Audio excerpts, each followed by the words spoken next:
दोस्तों, आज से हम एक नई श्रृंखला राजस्थान के किसान आंदोलन शुरू करने जा रहे हैं। इनको हम क्रमवार जानेंगे। सबसे पहले हम बिजोलिया किसान आंदोलन के बारे में जान लेते हैं। दोस्तों, बिजोलिया किसान आंदोलन 1897 ईस्वी से 1941 ईस्वी तक 3 चरणों में हुआ। बिजोलिया को प्राचीन काल में विजयावल्ली या विंध्यवल्ली के नाम से जाना जाता था। दोस्तों, बिजोलिया व भैंसरोडगढ़ के मध्य भाग को उपरमाल के नाम से जाना जाता है और इसी उपरमाल को उत्तमादि कहा गया है बिजोलिया शिलालेख में। दोस्तों, बिजोलिया ठिकाने की स्थापना अशोक परमार के द्वारा की गई और एक प्रथम श्रेणी का ठिकाना हुआ करता था।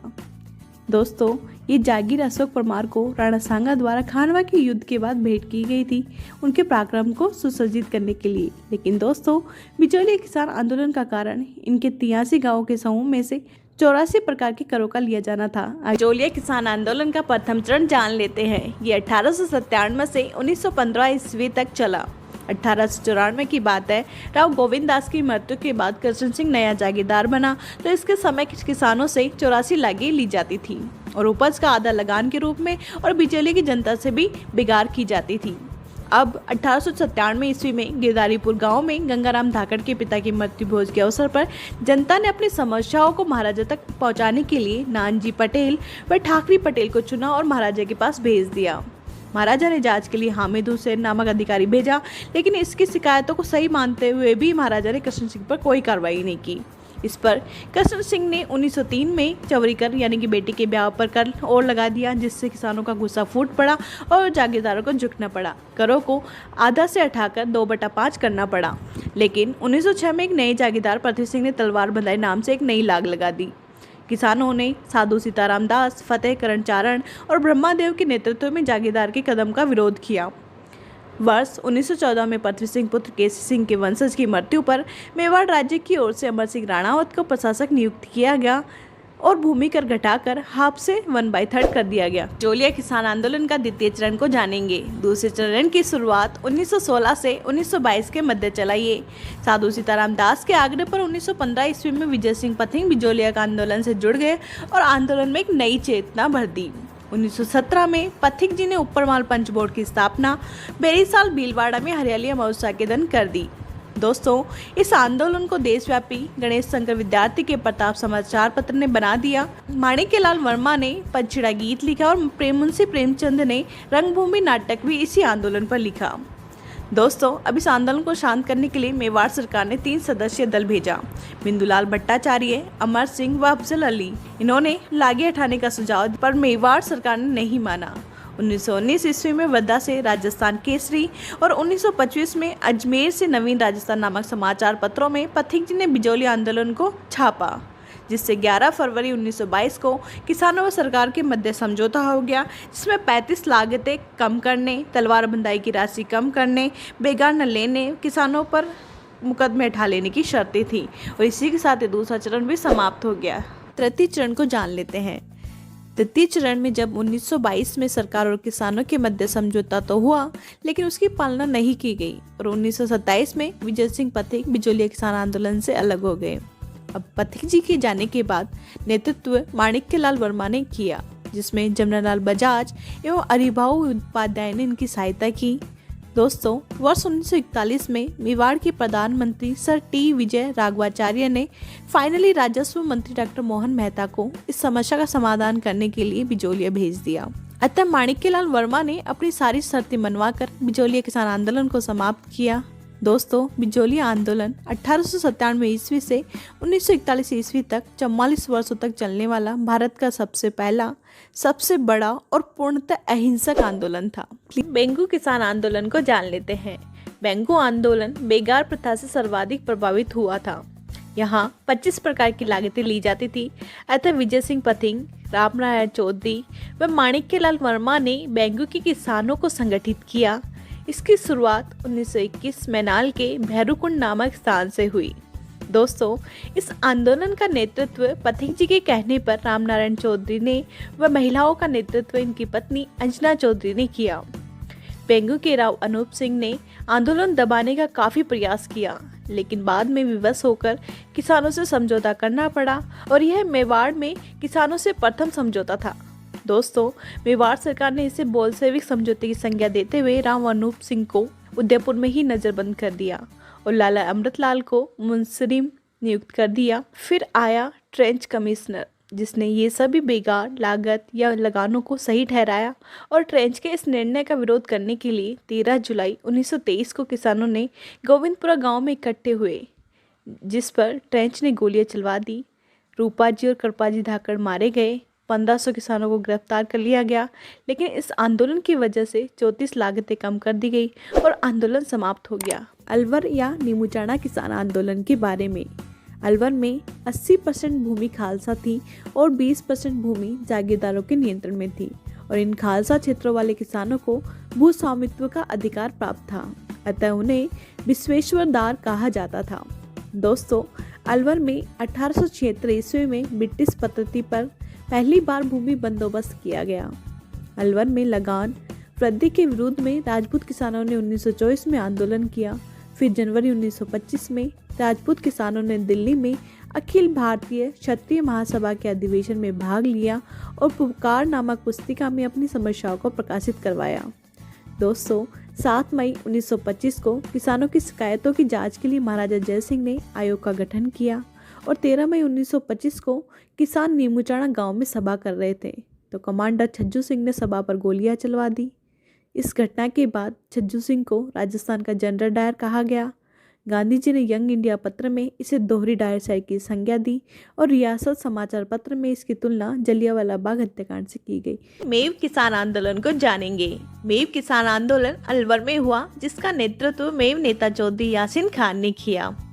1932 ईस्वी में मोहम्मद हादी ने अंजुमन खादिम उल इस्लाम नामक संस्था स्थापित करके मेव आंदोलन को संगठित किया। मेव किसान आंदोलन के कारण है जंगली जानवरों और सूअरों का फसलों को बर्बाद करना एवं उनके मारने पर रोक। नंबर 2 है 1923 से 24 ईस्वी में लागू किया गया भू राजस्व बंदोबस्त।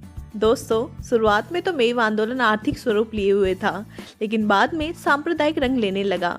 मेवों ने हिंदुओं के घरों की संपत्ति लूटना शुरू कर दिया, जिसके कारण अंग्रेज सरकार का हस्तक्षेप हुआ और आंदोलन पर काबू पाया गया और वहां के महाराजा जय सिंह को देश निकाला दे दिया गया। बूंदी किसान आंदोलन को आज हम इस वीडियो में जानेंगे। दोस्तों, बूंदी व बिजोलिया के बीच का पथरीला व कठोर भाग बरड़ कहलाता है और बूंदी किसान आंदोलन यही यानी कि बरड़ में हुआ था। किसानों ने आंदोलन जागीर प्रशासन के विरुद्ध न करके बूंदी राज्य प्रशासन के विरुद्ध किया था। बूंदी किसान आंदोलन का नेतृत्व पंडित नैनूराम शर्मा ने किया। दोस्तों, तरुण राजस्थान, नवीन राजस्थान, राजस्थान केसरी, प्रताप आदि समाचार पत्रों में आंदोलनकारियों पर किए गए जुल्मों का व्यापक रूप से प्रचार किया गया। 2 अप्रैल 1923 में बूंदी में डाबी नामक स्थान पर किसानों की सभा पर पुलिस अधीक्षक इकराम हुसैन ने गोली चलवा दी, जिसमें नानक जी भील और देवीलाल गुर्जर झंडा गीत गाते हुए शहीद हो गए और इनकी स्मृति में माणिक्य लाल वर्मा ने अर्जी नामक शीर्षक से एक गीत लिखा। गुर्जर आंदोलन के बारे में जानेंगे। ये 1936 से 1945 ईस्वी के मध्य हुआ था। आंदोलन के कारण थे नुक्ता या मृत्यु भोज पर प्रतिबंध, पशु गिनती, भारी राजस्व की दर व गैर कानूनी लागें। 5 अक्टूबर 1936 को हिंडोली में हुंडेश्वर महादेव के मंदिर पर गुर्जर, मीणा और अन्य पशुपालकों के साथ किसानों की सभा हुई। 21 अक्टूबर 1936 में बूंदी सरकार ने अपराध कानून संशोधन अधिनियम 1936 पारित किया। अतः दोस्तों, 1939 ईस्वी में पुनः लाखेरी बूंदी में गुर्जर आंदोलन शुरू हो गया। 3 सितंबर 1939 को गुर्जरों ने लाखेरी में तोरण की बावड़ी पर एक सभा की, जिसमें नेतृत्व करता थे भंवरलाल जमादार, गोवर्धन चौकीदार व रामनिवास तंबोली। ये सीमेंट फैक्ट्री में कर्मचारी थे। मार्च 1942 में आंदोलन शांत हुआ क्योंकि किसानों की जोत के अनुपात रूप में मुफ्त चराई की अनुमति प्रदान की गई। चूरू के दुधवा खारा किसान आंदोलन की बात कर लेते हैं। 1944 ईस्वी में जागीरदार ठाकुर सूरजमल सिंह ने पुराने बकाया की वसूली के नाम पर किसानों को उनकी जोत से ही बेदखल कर दिया, अतः आंदोलन करना पड़ा। इसके नेतृत्वकर्ता थे मध्याराम वेद, रघुवर दयाल और हनुमान सिंह आर्य। महिलाओं का नेतृत्व किया खेतूबाई ने। दोस्तों, हनुमान सिंह को रतनगढ़ में गिरफ्तार करके उन पर मुकदमा चला दिया गया देशद्रोह का, जिसके बाद आंदोलन शिथिल पड़ गया। बीकानेर किसान आंदोलन को जान लेते हैं। दोस्तों, बीकानेर रियासत में 2 जगहों पर किसान आंदोलन हुए थे। एक तो गंगनहर क्षेत्र में किसान आंदोलन, दूसरा महाजन ठिकाने का किसान आंदोलन।